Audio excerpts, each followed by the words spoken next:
We were just talking about how many articles I try to read and how many journals we get. And journals are, in a doctor's office, they're just kind of a torrent. They're just a flood. We get them online and we get them paper and magazines. And the Journal of the American Medical Association, it's probably the most conservative journal that there is, or at least very close. And it's very conventionally oriented. It's really not pro-lifestyle for the most part. But they did come out in the most recent JAMA with a really interesting article. And this one was on how exercise has been proven now to equal drugs in terms of their effect. That's just this little piece. And the interesting thing about this is, for a doctor and patient to work together, to get an exercise program to work, it needs to be sold, and sold hard. It's way easier to take a pill than to actually exercise.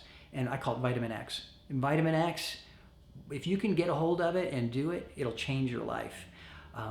The actual exercise that you do is probably not as important as that you do it.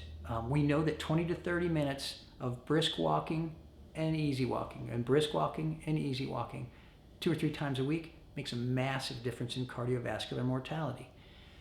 Latest studies show that statin drugs are great. They're great for almost everybody. They do all these wonderful things. Inflammation, dementia, heart disease.